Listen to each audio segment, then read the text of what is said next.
Bonjour Ino JP, comment vas-tu? Ben ça va. Là, je sors de scène, donc j'ai un peu l'adrénaline de sortie de scène, donc je suis bien parce que en plus ça s'est bien passé ce soir, donc je suis assez content. J'avais des amis dans la salle, ce qui est toujours très stressant, au final ça a été une chouette soirée, donc je vais bien. Aujourd'hui, là, je vais bien. Alors peux-tu nous parler du spectacle que tu présentes qui s'appelle donc True Story? Oui, True Story. Les Français aussi ont du mal. C'est pour ça qu'en français, il est traduit, ça s'appelle La Vie, quoi. Ah oui. Parce que deux mots de anglais, c'était trop dur. Et donc oui, c'est un spectacle, c'est mon premier spectacle de stand-up. Qui est donc essentiellement basé sur ma vie, il est vrai, et aussi sur pas mal d'observations, voilà, des situations vécues que j'essaye de raconter de manière la plus drôle possible. Voilà, donc en gros c'est ça, et ça parle de moi. J'ai 39 ans, donc j'ai grandi dans les années 80, 90, début 2000. J'ai grandi à la Hulpe, dans le BW, donc je fais beaucoup de blagues sur les gens du Brabant wallon. Je fais beaucoup de blagues sur je sais pas, l'alcool par exemple, parce que moi j'ai arrêté de boire il y a 6 ans, mais j'ai beaucoup d'anecdotes qui datent d'avant. Et voilà, un peu tout ça. J'ai une situation quand même aussi atypique de par le fait que j'ai grandi dans une famille homoparentale. Et voilà, toutes sortes de choses. Je suis né au Rwanda aussi, peut-être que les gens voient pas parce que c'est vrai que c'est de la radio.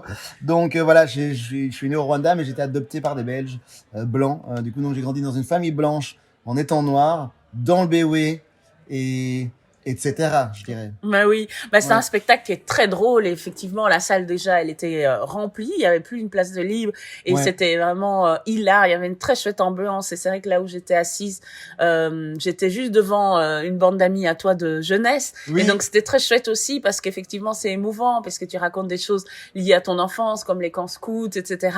Et donc évidemment c'est très visuel, ouais. comment s'est passé le processus créatif de l'écriture de ton spectacle? Alors, ça s'est passé par petits bouts, c'est-à-dire que voilà, le stand-up, en fait, tu commences par des open mic, des petites soirées où tu viens tester 5 minutes, puis 10 minutes, puis 15 minutes, et voilà, et donc tu construis un peu petit à petit des petits sketchs comme ça, et donc voilà, moi il faut savoir que là, je suis au TTO, donc dans la grande salle du TTO, il y a 220 places, mais avant ça, l'année dernière, j'étais dans la petite salle de 100 places, et donc j'ai fait une première saison où où en fait j'avais mis tous mes sketchs bout à bout, tout ce que j'avais depuis 2-3 ans, là j'ai tout mis ensemble. Et là, pour la grande salle, en fait, et parce que je savais qu'il y a beaucoup de gens qui allaient quand même revenir et je voulais un peu upgrader le spectacle, du coup j'ai essayé de penser un peu plus show. Alors que le stand-up c'est très minimaliste, c'est juste toi, un micro, etc. Mais voilà, là j'essaye timidement de percer un peu à Paris, donc j'ai passé un peu de temps en Ne sois France. pas Quoi?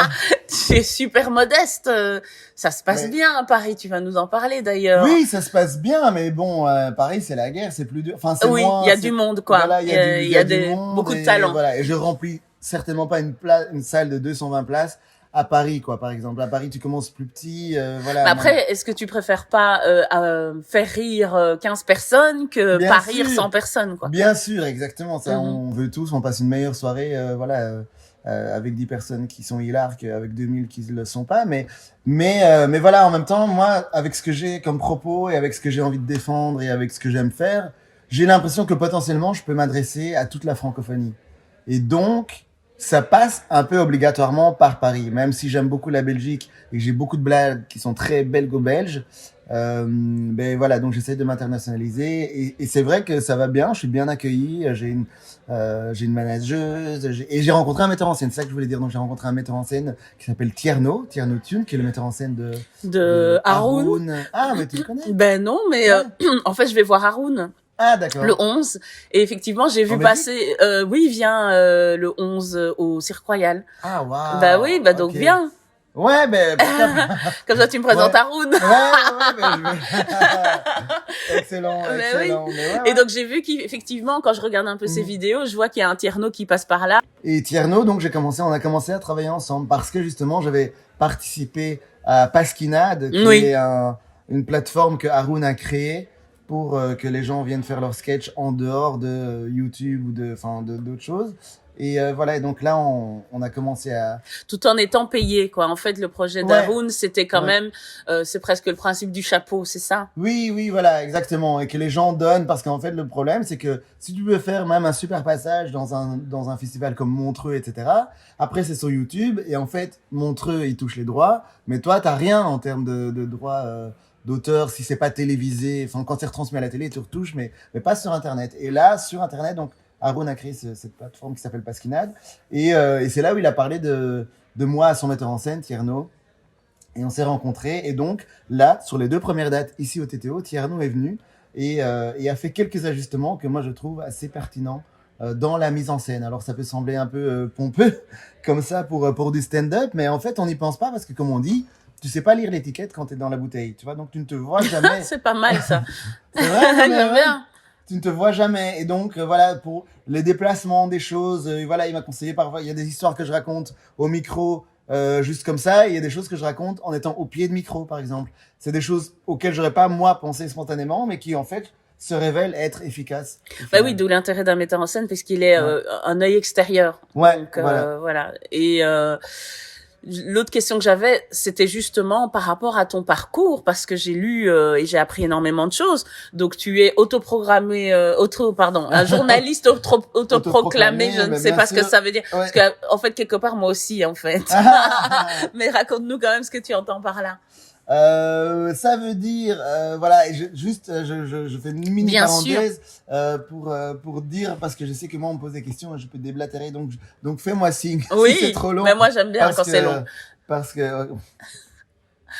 vais laisser un silence pour que les gens apprécient. Je vais couper au montage. Yes. Et c'est là qu'on parle du sketch sur le CUNY, mais bon, non, soit. Et donc. mais c'est un excellent teaser. Mais en tout cas, donc, je sais même plus c'est quoi la question. Pardon, je t'ai coupé. oui, le journalisme autoproclamé. Non, mais t'allais dire autre chose avant. Non, mais voilà, non, je disais juste que voilà, il faut me contenir par rapport à la longueur des réponses. Mais ce que je veux dire, c'est que j'ai pas terminé mes études, en fait, c'est ça. Oui. J'ai commencé des études de communication à Liège. Voilà, j'ai fait d'abord Roman, puis j'ai fait commu, et ça allait beaucoup mieux en commu, j'aimais beaucoup, et je faisais déjà de l'art du spectacle, parce qu'il y a une option à Liège qui était art du spectacle. Et mais malheureusement, voilà, comme j'avais déjà fait 2 ans de Roman que j'avais foiré, et puis que j'ai recommencé en commu après, donc en tout ça faisait 5 ans. Et mes parents, à ce moment-là, enfin voilà, c'était genre, j'avais droit à 5 ans, pas plus. et du coup, ben voilà, j'ai été jusque là où je pouvais aller. Et après, il se trouve que je me suis retrouvé dans une boîte qui était pas du tout une boîte de journalisme, mais où je faisais du journalisme, qui était une boîte de vente, un truc dans le secteur privé, le B2B, comme on dit, voilà, dans le retail, très obscur, un truc sur la grande distribution, quoi. Donc tous les magasins, Carrefour, Colruyt, Delhaize, etc. Et moi, j'étais à la fois junior account, ça veut dire que je devais vendre des publicités, et aussi je faisais des reportages sur place. C'est comme ça que je me suis retrouvé à aller faire des enquêtes sur les 20 ans de l'eau Valvert, ou à me promener dans tous les Spar, les supermarchés Spar avec la Miss Belgique 2016. Ah oui. Oui. Et donc je faisais des petites missions un peu journalistiques, quoi, pour ce truc. Et donc du coup. Mais donc c'était chouette parce que t'étais sur le terrain. J'étais sur le terrain, et donc je me suis retrouvé, voilà, avec les velléités d'une carte presse, alors que je n'avais pas forcément terminé mes études de journalisme. Et c'est toujours un truc que j'ai bien aimé. Moi, je suis très curieux dans la vie, donc j'aime beaucoup poser des questions, j'aime beaucoup savoir les intentions, les raisons pour lesquelles les gens font les choses, etc. Et donc il y avait ce côté un peu, c'était plus une appellation qui qualifiait mon caractère, quoi, le journalisme, quoi. Donc j'allais voir des spectacles, j'ai aussi un peu travaillé pour des blogs et pour des choses, pour des magazines de danse, enfin pour des trucs, voilà. Et donc c'est pour ça que ça a été très dur après, quand je suis monté sur scène, parce que j'avais passé tellement de temps à être dans la critique, dans l'observation en tant que spectateur, que du coup, ben, et encore aujourd'hui, c'est difficile de faire taire la voix intérieure qui va critiquer, qui va dire oui, mais là ça se passe pas, enfin voilà, qui pense à la place du spectateur, quoi. Donc voilà. Mais quand même, ça m'a quand même permis de développer, je pense, un certain sens de l'observation et de pouvoir creuser un sujet, quoi. Voilà, cette idée de creuser un sujet, de se documenter, et voilà, qu'on retrouve dans le stand-up, parce que finalement, dans l'écriture du stand-up, c'est ça qui se passe, c'est qu'il y a une première étape qui est très journalistique au final. Donc voilà, tu choisis un sujet, si tu veux faire un 5 minutes, sur Apple, on va dire, ben voilà, tu vas te documenter, tu vas aller sur Wikipédia, tu vas des coupures de presse, tu vas essayer d'avoir un maximum d'informations pour voir lesquelles sont originales ou lesquelles, selon toi, peuvent être présentées dans un angle original, et voilà, et tu vas essayer de créer à partir de ça. Mais oui, c'est ce que tu dis, oui. En fait, c'est vraiment cette histoire d'angle. Comment trouver l'angle pour que ça fasse rire. Ça, c'est quand même pas super simple. Et c'est là que, du coup, je rebondis sur l'école de Montréal, qui est quand même pas c'est pas n'importe quoi. C'est la même école où est allé, comment il s'appelle, Roman Fressinet. Voilà, qu'on connaît le plus en Europe. Ouais, c'est Roman Fressinet. Mais il y a aussi des artistes qui font des grandes carrières, au Québec, comme Louis-José Hood ou Mike Ward, ou plus récemment Rosalie Vaillancourt, ou Pierre-Yves Roy Desmarais, qui commence aussi à être un peu connu en France parce qu'il a fait des vidéos très drôles pendant le confinement. Enfin bref, tous ces gens-là. Oui, l'École nationale de l'humour, qui est une institution au Québec, et que j'ai fréquentée donc entre 2016 et 2018. Ah oui. Voilà. Et comment ça fonctionne, par module, ou t'as vraiment resté 2 années académiques? Oui, c'est des modules. Donc, en fait, le cursus total, c'est 2 ans. Malheureusement, moi, j'ai eu des soucis personnels qui ont fait que j'ai dû rentrer plus tôt. Mais j'ai quand même fait 1 an et demi, plus ou moins. Mais donc c'est une première année vraiment d'apprentissage. On a des cours, quoi. On a des cours d'histoire de l'humour, des cours d'écriture, des cours de voix, des cours de mouvement, des cours d'impro. Enfin, tout ce qui concerne vraiment le métier d'humoriste. Et la 2e année, on a aussi toute une autre série de cours. Et à la fin, les derniers 3-4 mois sont consacrés à une tournée dans tout le Québec, où tu vas présenter un 5 minutes que tu as rodé, travaillé à l'école, et que tu vas présenter dans des salles, diverses salles du Québec. Et c'est des salles de 300, 500 parfois, qui sont remplies parce que les gens aiment bien encourager les jeunes. Comme l'école a beaucoup de renommée, ben les gens viennent voir la nouvelle, le nouvel arrivage, quoi, des nouveaux humoristes de l'école. Et voilà, donc c'est ça, et c'est c'est là que tu te rends compte, en tout cas c'est là où moi j'ai pris conscience à quel point c'était un métier, point barre, à quel point c'était sérieux, à quel point il fallait travailler vraiment fort pour réussir à faire ça bien, quoi. Et aujourd'hui, même quand j'étais sur scène aujourd'hui, je me dis mais c'est fou parce qu'il y a des blagues que je fais parfois depuis des années, et en fait je sens maintenant qu'il y a une maturité que j'avais pas forcément avant, ou qu'il y a un naturel que j'avais pas forcément avant, quelque chose de ça doit te rentrer dans le corps vraiment, quoi. Et voilà, donc c'est plus dur qu'on ne le pense. Voilà, c'est plus dur qu'on ne le pense. Oui, et tu écris seul ou tu t'aides parfois d'autres personnes? Alors pour l'instant, j'ai toujours écrit seul. Mais non, c'est vrai que comme j'ai commencé à travailler donc avec Tierno, le metteur en scène, il y a parfois des réflexions un peu en ping-pong, parce que lui aussi va me dire visuellement, tu parles de ça, mais en fait t'es en train de faire ça, donc on perd en tant que spectateur, c'est pas cohérent, enfin des choses comme ça où je me dis voilà, je vais couper ça. Donc voilà, en termes d'écriture proprement dit, en termes de le côté auteur, ça reste moi à 100%, mais là je suis content aussi d'avoir un œil extérieur, on va dire pour la réécriture quelque part. Mais sinon, voilà, on en parle aussi entre nous, entre stand-uppers. On dit, qu'est-ce que tu penses de cette blague? J'ai une blague là-dessus. Et puis, oui, c'est un truc très, très artisanal, hein, le stand-up. On va tester sur des open mic, encore une fois, ou des premières parties, parfois, les gens, voilà. Bah oui, justement, à propos de première partie. Donc, j'ai lu dans le dossier que tu as été une des premières parties de Blanche Gardin. Exactement. Blanche Gardin, avec qui c'était en 2018, donc c'est récent finalement. C'est récent et pas récent. Si on enlève le Covid, oui, c'est ça. Oui, exactement, c'est vrai. Et c'est marrant parce que justement là, je faisais déjà des blagues que j'ai fait aujourd'hui, mais qui n'avaient pas la même portée à ce moment-là. Mais j'ai eu la chance, c'est vrai, que Blanche m'offre cette opportunité, et ça s'est fait aussi très naturellement par hasard au Kings of Comedy Club, où elle était là et où j'ai fait un numéro qu'elle a bien aimé. Elle m'a dit viens faire ma première partie à Paris. J'ai fait mais je pensais que c'était une blague. Hein, ah ouais. Je pensais vraiment. Elle m'a dit oui non mais t'inquiète, ma productrice va t'appeler demain. Je fais oui. Et puis j'ai vraiment reçu un message disant voilà telle date et telle date, est-ce que t'es dispo? J'ai fait ok.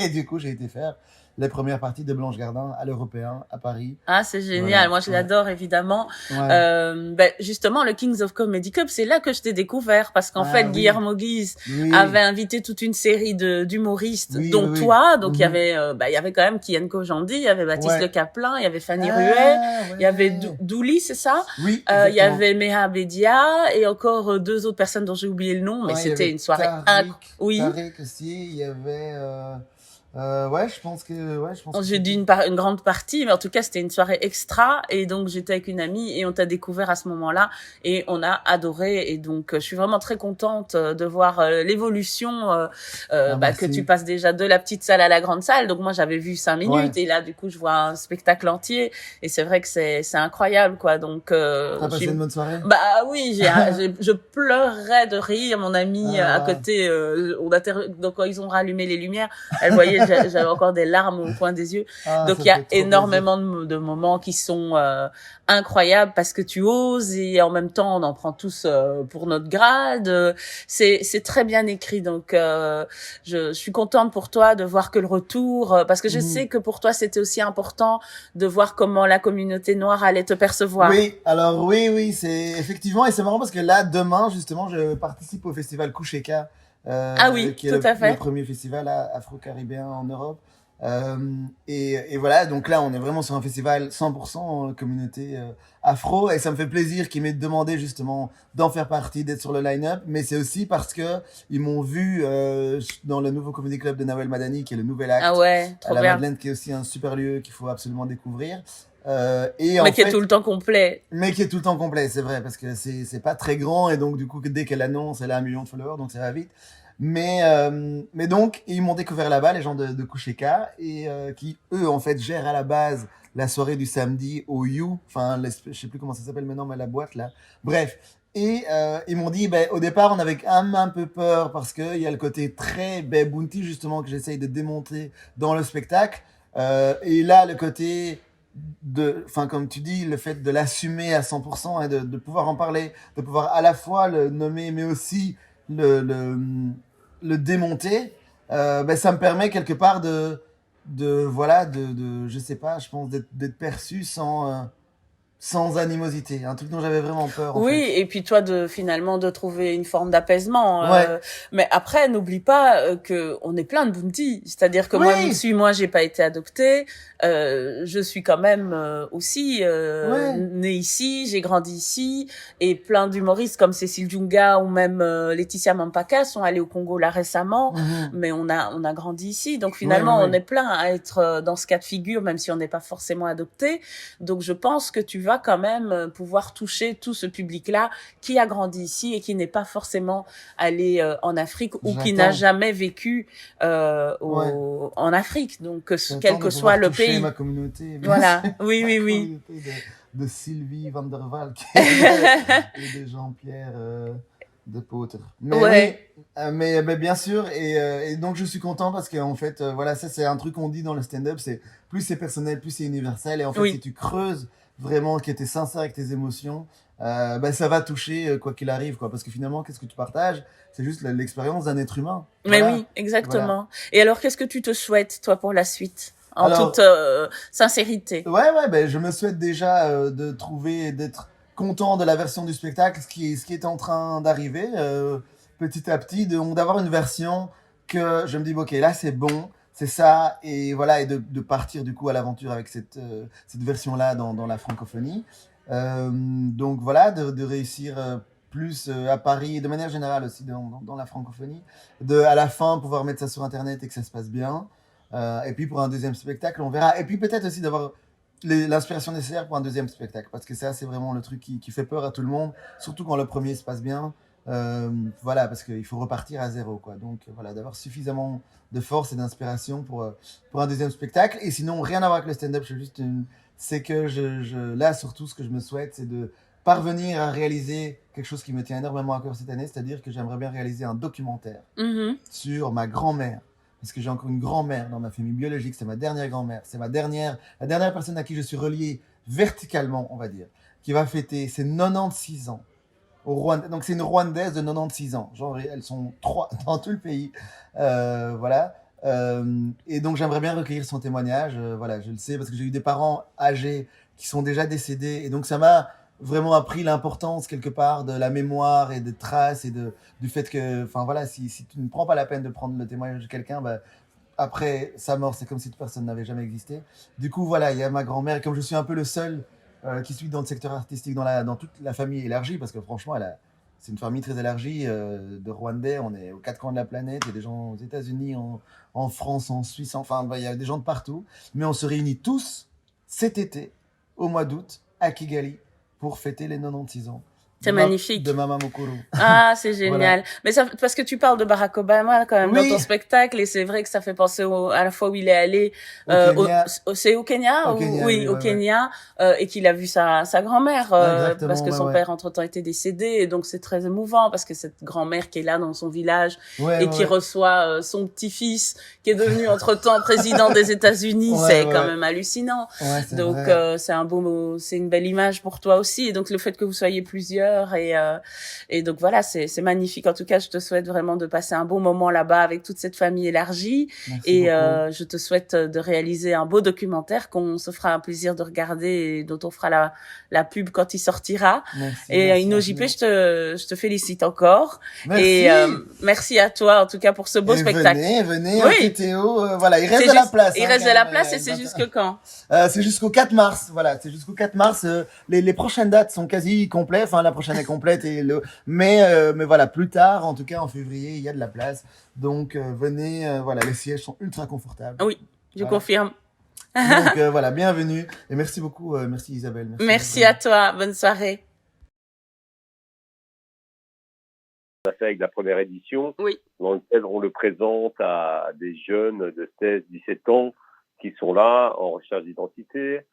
Donc voilà, le film est disponible à partir du dimanche 29 janvier sur le site expressionmixte.com. Oui, et en fait, le premier film est déjà disponible sur votre site, oui, donc pour ceux qui veulent déjà le visionner. Et sinon, donc La Maison qui chante, ça se trouve au 122 rue du Viaduc à 1050 XL. Et donc ça commence à 19h30 et le film sera suivi d'un débat en présence des participants. Et il y aura un drink de clôture, donc il faut vraiment s'inscrire. Et je voudrais dire une chose, si ça peut aider les personnes qui veulent retrouver leur chemin, pour y arriver, on peut prendre le bus 95 et on descend, je pense, à l'arrêt Blécart qui se trouve au sommet, au fait de la place Flaget. Et c'est une des rues perpendiculaires, au cas où certaines personnes auront du mal à trouver leur chemin. Au sens propre comme au figuré. Oui, c'est ça, parce que voilà, peut-être que les personnes ne connaissent pas bien Bruxelles, mais donc oui. ça peut aider pour qu'ils retrouvent facilement leur chemin et qui ratent pas la projection, voilà. Ah oui, non, mais clairement. En tout cas, ça va super bien se passer et il y a toujours une bonne ambiance avec vous et c'est l'occasion de rencontrer des personnes formidables qui ont des vécus très très riches. L'année passée, hein. Mais oui, c'était super. Et tu as même fait l'accueil, c'était toi qui c'est vrai, tu sais quoi, j'avais oublié. Mais oui. Mais ce que j'ai oublié de vous demander. Je peux rajouter encore un dernier truc. Oui, bien sûr, on a le temps. Ce soir, on est passé sur BX1. Oui. Dans l'émission Autrement de Cyprien. Oui. Et donc, si vous regardez BX1 ce soir, vous nous verrez à parler justement de l'expression mixte 2.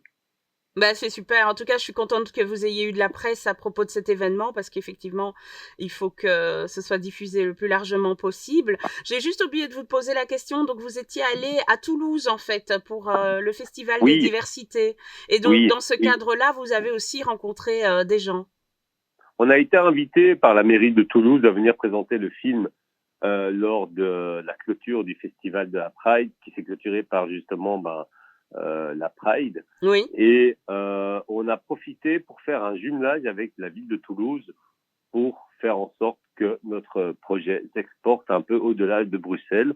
Donc la deuxième édition, c'est un jumelage entre Bruxelles et Toulouse. Et on espère aller plus loin et que ce soit international. Mais oui, il y aura des gens de Toulouse qui seront là? Ou non. Non, pas cette fois-ci. Mais il est de Paris. Il est de Paris. C'est Brahim. On l'a interviewé à Toulouse. C'est Brahim. Brahim qui, lui, a une émission à Paris depuis 20 ans qui s'appelle Homo Micro et qui donne la parole aux personnes LGBT depuis 20 ans, en fait. Oui. Et par la même occasion, Brahim donc sera le modérateur de du débat après post-diffusion. Et comme Brahim et Hassan Jarfi sont tous les deux des acteurs de notre film, je fais aussi la promo de leur livre. Oui, c'est le moment. Hassan Jarfi, il a écrit un livre qui rend hommage à son fils. C'est quoi le titre encore? C'est La haine, un truc comme ça? Enfin, en tout cas, Hassan Jarfi... Attends, il y a le livre. Oui, Le couloir du deuil, plutôt. D'accord, Le couloir du deuil. Le couloir du deuil. Donc ça, c'est Hassan Jarfi qui l'a écrit en hommage à son fils. Ibrahim qui est également acteur du documentaire et qui sera le modérateur du débat après la diffusion. Il a écrit un livre qui s'appelle Être un homo dans la cité. Donc c'est également quelque chose d'autobiographique. Bon, bah, très bien. Bah, en tout Voilà. cas, merci beaucoup Raphaël et Federico. Donc je répète, il faut aller sur le site expressionmixte.com pour avoir toutes les infos. Il y a aussi une page Facebook et donc l'événement aura lieu le 28 janvier à 20h, pardon, à 19h30. Enfin, l'ouverture des portes à 19h30 Oui, à la Maison qui oui. chante, 122 rue du Viaduc à Ixelles. Ouais, c'est ça. Bon, ben bravo encore, félicitations et que tout se passe bien. Alors samedi, on en reparle. Merci à toi, Isabelle. Merci, à de pas me laisser bientôt. m'exprimer. Au Love revoir. you. Ouais, au revoir. Et oui, ben merci en tout cas à Federico et à Raphaël pour ce beau témoignage. C'est vraiment intéressant et important de parler de de tous ces sujets parce que effectivement, comme on dit, il faut vraiment libérer la parole et permettre à des gens de se sentir inspirés par tous ces témoignages.